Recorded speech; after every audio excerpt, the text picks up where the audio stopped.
Class 73, we looked a little bit more into the Doppler effect, some depictions of it, some of the applications of it. So this is a good review of the Doppler effect, and also using our equation v equals f lambda. So let's see what's going on here. A car is traveling to the right at a certain speed. Its horn emits a sound. The person at B hears a frequency of 450 hertz. So let's just write that in. So the frequency observed at B is 450 hertz. Draw the sounds, such as its sound waves leaving the car. They should reach both A and B. Think how the car's motion affects the sound waves. So again, the Doppler effect tells us that if the car is moving to the right, let's go and draw that here, the sound waves should be getting bunched up, and we should hear a much higher frequency over here on the right side in this direction. Away from the car will exaggerate it a bit. These should be much more spread out. Okay. So the next part I say, I don't expect you to calculate anything here. So there are equations we could use with the Doppler effect to quantify this stuff, but we're not going to do that in this class.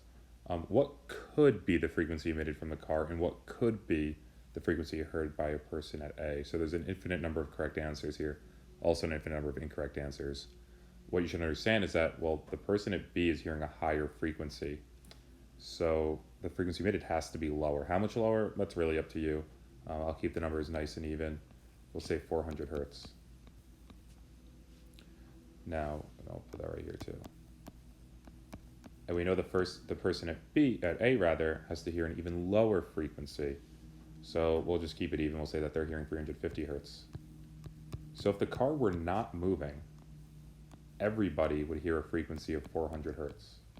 But since it's moving to the right, the people it's approaching at B hear 450 hertz. The people it's going away from at A hear 350 hertz. So for this next part, a lot of people might have different answers because they have different numbers, but you should follow the same method the whole time. So it says, what is the wavelength of the wave that reaches the person at A, B, and the car? So we have to use our equation v equals f lambda here. What's v? It's going to be our speed of sound for all of them because it's going through the same air. So same medium, same speed of sound. So let's start with the person at A. So that person, if we start with v equals f lambda, v is 331 for everybody. I'm going to leave the units out just to keep things neat.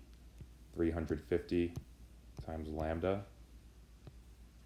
So if we use our calculator here, let's see, we have 331, divide both sides by 350, and we get 0.9, round to 0.95 meters is our wavelength. So 0.95 meters. All right. For the person at B, again, we're going to use v equals f lambda. V, again, is 331. That doesn't change. But the frequency is a little bit different now. It's 450. And our wavelength is what we're looking for. Now, everyone should have the same work for this one. So with this one here, just realize that, well, if the wavelength is 0.95 meters for the person at A, just look at the picture. The wavelength should be much shorter for the observed frequency at B. So let's see if we get that. 331 divided by 450, we get about 0.74.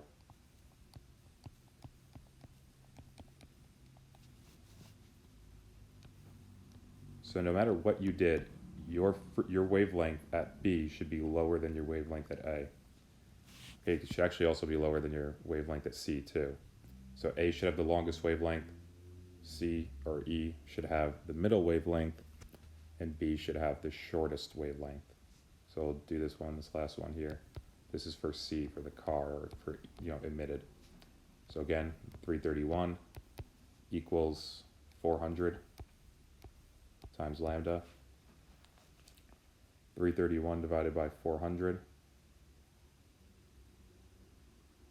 we get 0.83.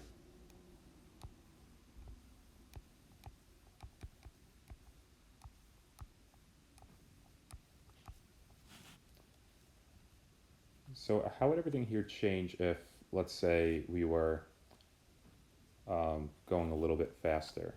So if we were going a little bit faster, some people were saying, well, the frequency is not going to change. Actually, it is going to change. The faster you're going, the greater that change in frequency is going to be. It's a constant change at that specific speed.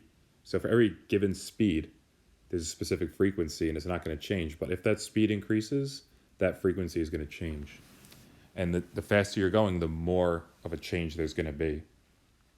So at A, which again, remember, A is, let's see, A is behind the car. So if we're going faster, the person at A is going to hear an even lower frequency, lower than 350. The car, the frequency emitted, that's not going to change. That's going to remain the same. And the person at B in front is going to hear an even higher frequency, higher than 450.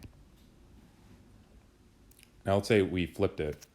Let's say the car was going to the left instead. It's going the opposite direction, but the same speed it was originally. How would frequency observed, frequency emitted, and frequency observed at A, frequency emitted, and frequency observed at B change? Well, the frequency observed at A would now be 450 hertz, so it'd be higher.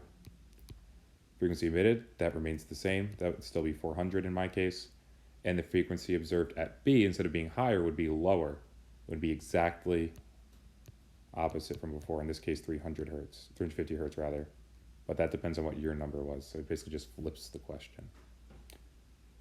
The second page of class 73, that was an in-class activity. I'm not going to put any of that stuff up here if you weren't here for it. We could talk about it in class. We have some videos kind of showing what we did in that activity.